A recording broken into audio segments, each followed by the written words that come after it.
dressed for it. In perhaps the biggest news story of the Nintendo Direct, Nintendo announced the first 2D Metroid, not 2.5D Metroid sequel in 19 years, Metroid Dread. Coming on the 8th of October 2021, which I will talk about in a second because this is something annoying for me, to the Switch, developed by MercurySteam. So they previously worked on 2017's Metroid Samus Returns, a remake of Metroid 2. The game is Metroid 5 in terms of the lineage of the 2D Metroid games, direct sequel to Metroid Fusion. In terms of like the title itself, it's pretty amazing given that this is something that even Swinny and I had talked about, literally like 20 years ago, a game in Metroid Metroid Dread, meaning to come out in for the Nintendo DS, probably in 2005, 6, and then it was also mentioned in 2007's Metroid Prime 3 in the US version, but then they removed it in the Japanese version. Along with like the trailer, there was a lot of stuff that was displayed in the Nintendo Treehouse stream, which was really, really cool. Some of the really like key details is that it's the closing of the Metroid and Samus interconnected arc of the story. But I'm very happy to hear that Sakamoto, who is the series sort of custodian, series producer, and worked on the first game as a character designer, that he wanted to calm everyone down and say, no, there will be more 2D Metroid games. And they're already like, he's kind of hinting that they're already talking about the next episode, which I'm like super excited. And you can go check out the reaction. I got very excited in this, and Mike got very excited that he was right in his prediction, which we'll cover later in the show. But there's a whole host of features. I'm really excited for this. Swinny, how did this hit you? Especially, given you know the history of the whole Metroid Dread thing, how did it hit you with the Direct? I don't know. This is awesome. Of course, check out our live reaction to see some honest, just like surprise. Now you should see the bars that went up and down on him. You had oh both. My God. You had both said that there was likely to be a 2D Metroid announced at this show, and you're both correct. And we'll get into our E3 predictions later when we wrap up at the end of the show. But this is fantastic. This is what I think everyone that's a fan of the Metroid series would have wanted, which is a snazzy new entry that's a direct sequel. It's just fantastic to get that finally. And you're sort of playing catch up on Metroid, aren't you, Mike? You've kind of gone in a weird way. Like Metroid, that's 1986, genuinely defined a whole genre, and then Castlevania kind of like snuck in and got the Metroidvania thing. I still object to that. They're all Metroid likes. But yeah, you've kind of gone the other way around, where you've played all these other Metroidvanias and now you're looping back to Metroid itself. Because you played Super Metroid within the last 6 months, right? Yeah, I loved it. It was really cool. Yeah, but you haven't played Zero Mission, Samus Returns, or Return of Samus, and you haven't played Fusion. Nope. Okay, interesting. Or Prime. Yeah, Prime's a different series though. Okay, so they don't count. Cool. Yeah, no, it's interesting because, I'm wearing it. Super Metroid is my favorite game of all time, Metroid 3. I think a lot of people, though, would say Zero Mission is the best Metroid game. I'm currently playing that at the moment. So that's a remake on the Game Boy Advance. Okay. And, I have to admit, like, breaking out my 3DS, I was like, why are all the Metroid games not on the Switch? Just seems insane to me. I know, that's the part I don't get either. Absolutely don't get it. I know. But back to this actual game, I'm actually really excited by it because loved Super Metroid when I played it. So I can totally see how I could get into the entire series. Plus, it's very reminiscent of Shadow Complex. Something about it. And I love Shadow Complex. Well, Shadow Complex is obviously I know it's inspired. I know that. But visually, it is visually very the aesthetic, along the lines. something about it, and just something about the faster paced gameplay.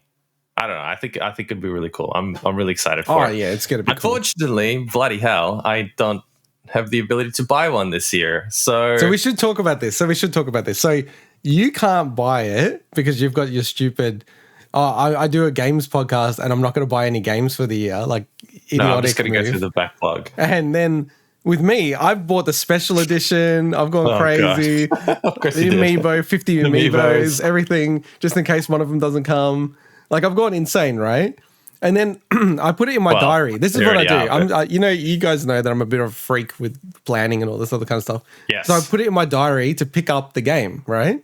That's what I normally do. I see where this is going. So I put it in my diary on the 8th of October, pick up, and I'm in Sydney, so I pick it up from my local EB. I'm very close to them.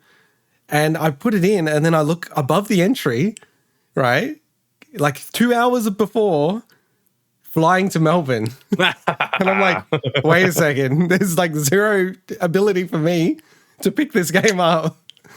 And then I'm like, oh my God, what am I going to do? He's going to buy another copy. Can you not get your pre-order transferred to a Melbourne store? I can, but I get very nervous about that because it's like... No, keep it. Keep it. And then if on the day you can get another copy, get that copy from Melbourne and then just cancel your pre-order over there. But I'm getting the special edition. Okay. I hate to do this to EB Games. I apologize in advance. Get a copy in Melbourne of the standard one and then just return it in Sydney. Do you know that's what my wife suggested to do? Of course she did. I don't know. I think it's a bit evil. I don't like doing that. I'm actually very patient, so I can wait. But it was just more disappointing that, I've been waiting for like legit 20 years for this to come out, and I just need to wait another couple of more days. Okay, here's another idea. So you can't buy it. Wait. You can't buy it. I can't pick mine up. So I might take the day off on Monday now. I wasn't going to, but now I probably will. Okay. Swinny, are you getting the game? Yeah. Oh, okay. So I can play your copy. No, but he's going to play his copy. Here's a better idea. Here's a much better idea. Why'd you shut that down so quickly on me? Because here's a better idea. Hang on. Hear me out.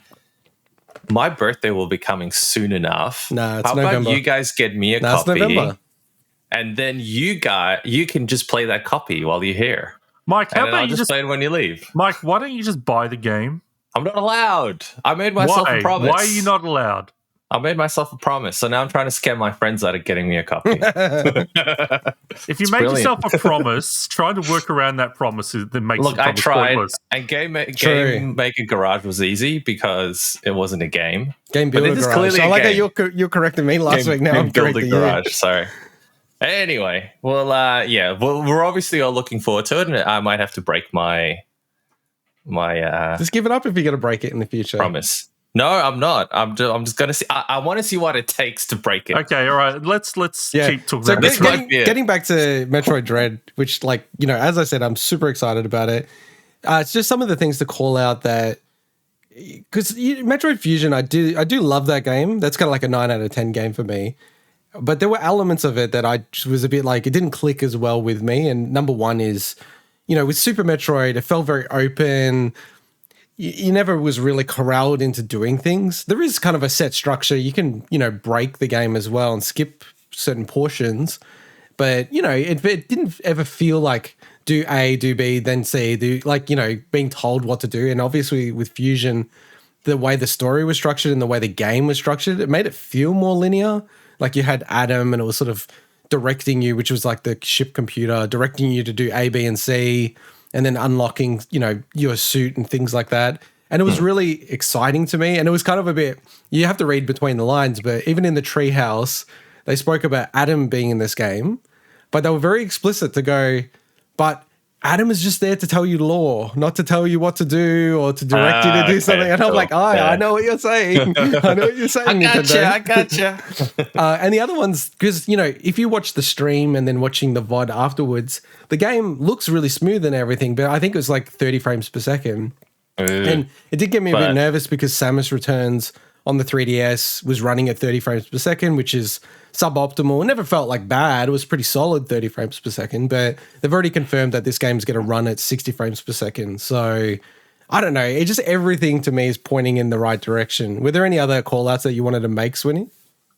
Oh, look, I think this looks like it's going to be a blast to play. I mentioned it before.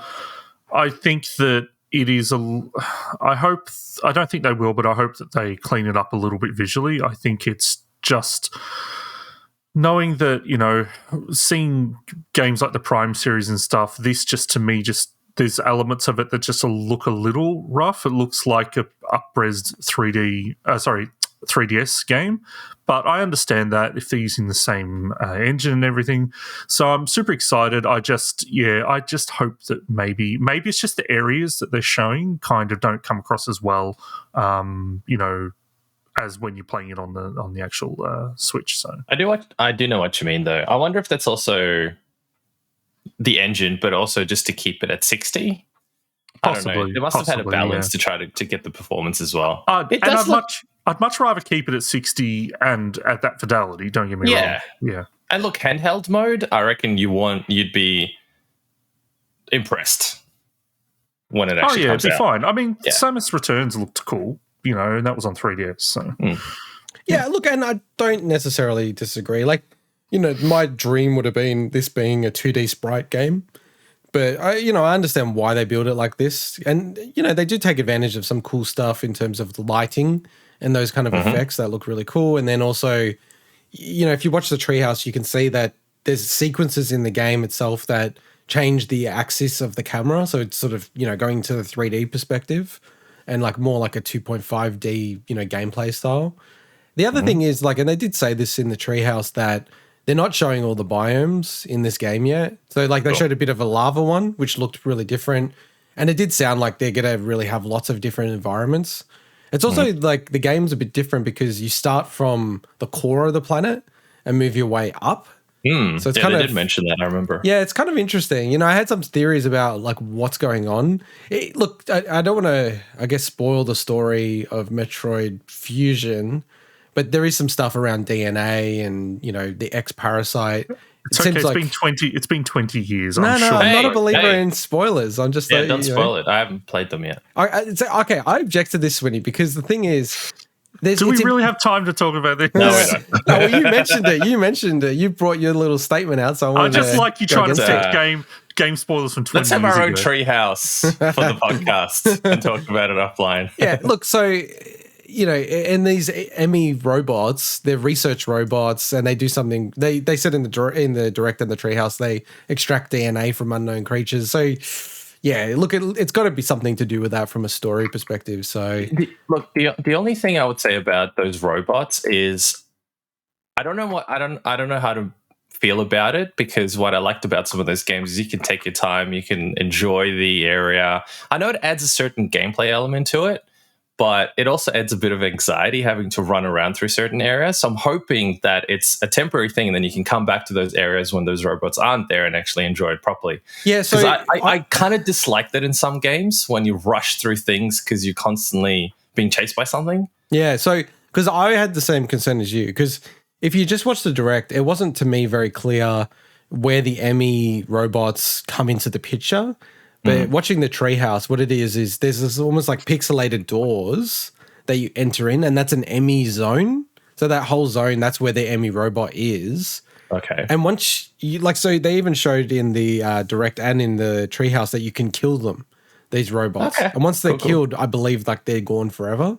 Okay, so, but obviously that'd be really hard to kill, so you can't just. Well, I don't think you can kill them without like a special like a set cannon. piece. Yeah. Or a special cannon. Okay. Also, the last two Metroid games have had elements of you being stalked, and done well. So cool, awesome. And look, some games I enjoyed, like Alien Isolation. Love that game, and that was all about being stalked. So, the final thing, and you know, the amiibo looks so good. It sold out everywhere like instantly, which kind of sucks if you wanted to pick it up. The last thing I wanted to just mention is there's a probably an infamous thing now with the Metroid games that depending on how quickly you beat them, are you beating it with 100%? It's all correlated to how undressed Samus, and Samus is the protagonist, she's a female. Yeah, I remember reading about that. How she's less dressed at the end of the game. So you see like an image of her, or they did it in Samus Returns, which I was kind of surprised about. Now, this game has got a hell of a lot more attention. Swinny, I reckon this might be the first game where they do away with that, or they tone it down so much. I reckon they'll do it. I mean, it's like I don't think Nintendo's changed that much in True, that maybe- stuff. So. maybe they don't It could care. be done tastefully by today's standards, I Well, suppose. it's generally done pretty tasteful. There's a couple of times in the games, like I think the GBA games, I was like, okay, well, that's very gratuitous, but generally it's done pretty tastefully. So. Yeah, it's And not it's more super like, gratuitous. it's more like, I get to see more of Samus's body. It's more like you get to see more of the character. That's what it is. It's like that's what it's generally portrayed as, especially in like the Prime games and things like that. So. Yeah, I think it's probably the most tasteful in the Prime games, but it's a little bit creepy. Like, I don't mind it. It's a series staple for me. It's from the very first game. And there's like a twist in the game, obviously, that Samus is a girl, not a guy. And even in the manual, they say it's a guy. Like, they're purposely trying to trick the player. Awesome twist. Thinking it's a guy. So, Do you reckon it's an homage to Alien? 100%. That's why it's Ripley. That's why it's Ripley. That's why it's there. Cool, Yeah, cool. yeah, it's Okay. heavily inspired by that. Even like Super Metroid's more inspired by the Alien series. So, yeah, look, I'm like super, super pumped for this. I don't know. I might buy a copy and then give it to someone or, I don't know, return it or whatever. Pick me. Feel bad for that. Pick me. All right, well, let's go into our next bit of major news coming from the Nintendo